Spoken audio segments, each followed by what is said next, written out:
বিরাট কোহলির কাছ থেকে সবাই আশা করেন বেশি। ক্রিকেটে আসলে ব্যাটসম্যানদের জন্য একটা বলই লাগে আউট হতে। আজকে যে ফর্মে আসবেন বিরাট কোহলি এটা কোনো গ্যারান্টি নাই। আজকেও ফেল করার সম্ভাবনা থাকবে। রোহিত শর্মা অসাধারণ প্লেয়ার। আমার চোখে রোহিত শর্মা, আমি তার খেলা বেশি ভক্ত। বিরাট কোহলির টি-20 রেকর্ড যদি আপনি দেখেন যে একটু ক্রিকেট ফোতে যে টিপ দিলে দেখবেন যে তার এভারেজ হলো 50+।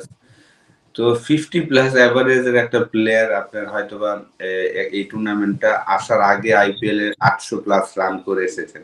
তো এই ধরনের প্লেয়াররা যদি হয়তোবা উইকেট গুলো ভালো ছিল না এই বা একটা টুর্নামেন্টে এসে ফেল করলে ব্যাক তো করাটাই স্বাভাবিক। তো ব্যাক তো করে স্বাভাবিক, কিন্তু তাদের কাছ থেকে আশাটা বেশি থাকে। বিরাট কোহলির কাছ থেকে তার যে ফ্যান সবাই আশা করেন বেশি যে সে একটা ম্যাচ জিতে দিবেন।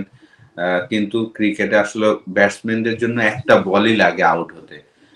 তো আপনি 2টা বল হয়তোবা দেখবেন যে ব্রিলিয়ান্ট ডেলিভারি হয়ে গিয়েছে, একটা দেখবেন ভুল ডিসিশন আপনাকে দিয়ে দিয়েছেন, 3টা ম্যাচ শেষ। একটা দেখবেন যে ব্রিলিয়ান্ট একটা ক্যাচ নিয়ে ফেলেছেন, 4 ম্যাচ শেষ। তো তখন কিন্তু আপনার নিজের প্রতি একটা ডাউট সৃষ্টি হয়ে যায়, 4টা ম্যাচ হলো আমি রান করি না, আমার যে নাম ওই নামের একটা প্রেশার। তো এই ব্যাটসম্যানদের জন্য কিন্তু আসলে পারফরমেন্স করাটা সহজ না। অনেক কিছু আপনার ফরে যেতে হবে, তারপরে আপনাকে পারফর্ম করতে হবে। এবং অপোনেন্টের যদি যেমন আজকে যে ফর্মে আসবেন বিরাট কোহলি এটা কোনো গ্যারান্টি নাই। কারণ সাউথ আফ্রিকার বলাররা এত চমৎকার বলার, তার যে দুর্বলতা আছে যে 4 নাম্বার 5 নাম্বার স্টাম্পে ব্যাক অফ লেন্থে বল করলে তার একটা কিন্তু আউটসুইং যদি করেন তার একটা দুর্বলতা আছে আমরা জানি। সে 70টা সেঞ্চুরি করেছেন ইন্টারন্যাশনাল ক্রিকেটে, কিন্তু তারপরেও কিন্তু একটা প্লেয়ারের একটা দুর্বলতা থাকে। তো যেহেতু আপনি পুরো টুর্নামেন্টে রান করেননি, আজকেও ব্যাক করছেন। রোহিত শর্মার ইন্টারভিউটা আমি দেখেছি যে সে হয়তোবা জমিয়ে রেখেছেন ফাইনাল ম্যাচের জন্য। ডেফিনেটলি ক্যাপ্টেন এটা বলাটাই স্বাভাবিক। কিন্তু সাউথ আফ্রিকাও কিন্তু চাবে যে তার দুর্বলতা, বিশেষ করে নোকিয়া বলেন, রাবাদা, তারা কিন্তু তার ওই দুর্বলতায় বল করতে পারলে, তারা যেহেতু অ্যাটাকিং ক্রিকেট খেলেন, আজকেও যে রান করবে গ্যারান্টি নেই, আজকেও ফেল করার সম্ভাবনা থাকবে। রোহিত শর্মা অসাধারণ প্লেয়ার। আপনি যদি আমাকে বলেন যে বিরাট কোহলি এবং রোহিত শর্মার মধ্যে বেস্ট প্লেয়ার কে, আমার চোখে রোহিত শর্মা, আমি তার খেলা বেশি ভক্ত। অসাধারণ প্লেয়ার।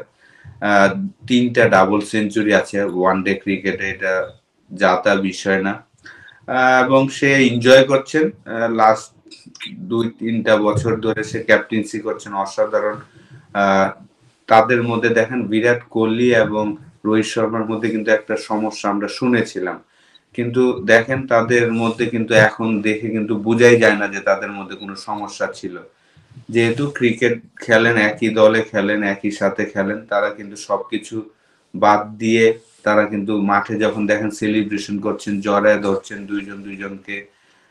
অসাধারণ টিমমেট। তো ক্যাপ্টেনের একটা বড় কাজই কিন্তু এটা যে আপনার ক্যাপ্টেন, এবং কোচটাও ভালো তাদের, রাহুল দ্রাবিড়ও আসলে যেহেতু বড় লিজেন্ড একজন ক্রিকেটার, সেও দায়িত্ব নেওয়ার পরে তাদের ড্রেসিং রুমটাই আসলে মনে হচ্ছে যে খুব হ্যাপি যারাই আসছেন, এবং তারা দেখেন সব কিন্তু আগে থেকে একটা প্ল্যান করেই আসলে আগায়। তো সেই জায়গায় রোহিত শর্মা অসাধারণ ব্যাটিং করছেন। ক্যাপ্টেন যদি পারফর্ম করে না তাহলে আসলে ক্যাপ্টেন্সি করাটা খুব ইজি হয়ে যায়। তো এবং তার হাতে আসলে অস্ত্র আছে। আপনার হাতে বুমরা আছেন, আপনার হাতে অক্ষর প্যাটেল, কুলদীপ যাদব, সিরাজ, হার্দিক পান্ডিয়া, যাকে দিচ্ছেন সেই পারফর্ম করছে। ক্যাপ্টেন সে তখনই ভালো হয় যখন আপনার বাকি 10জন আপনার পারফর্ম করবে। আর বাকি 10জন যদি পারফর্ম না করে তখন আসলে ক্যাপ্টেনের জন্য ডিফিকাল্ট হয়ে যায়।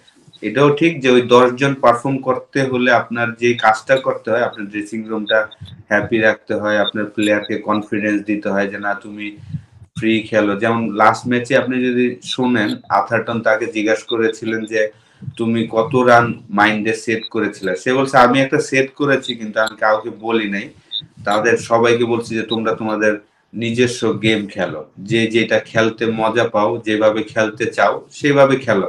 এটা হলো ক্যাপ্টেনের একটা বড় গুণ আর কি, যে আপনার ব্যাক করাটা, যে আপনি ফেল করলে আপনাকে ব্যাক করছেন। এটা যদিও আমাদেরও তাই করা হয়, কিন্তু আমাদের আসলে অ্যাবিলিটিটা নাই, এটা হলো সবচেয়ে বড় কথা। তাদের সাথে আমাদের তুলনাটা এই জায়গায় যে আমাদের অ্যাবিলিটি নাই, তাদের অ্যাবিলিটি আছে। যে তারা 140-এর বলারকে চাইলেই কাভারের উপর দিয়ে মারতে পারে, মিড অফের উপর দিয়ে মারতে পারে। আমরা 140 কিলোমিটার বলারে চাইলেই ওইটা পারি না। আমরা যদি 120 হয়, 25 হয়, তাহলে হয়তো আমরা সেটা পারি। তো আমাদের ওই অ্যাবিলিটিটা নাই, তাদের ওই অ্যাবিলিটিটা আছে। এই কারণেই আসলে ডিফারেন্ট।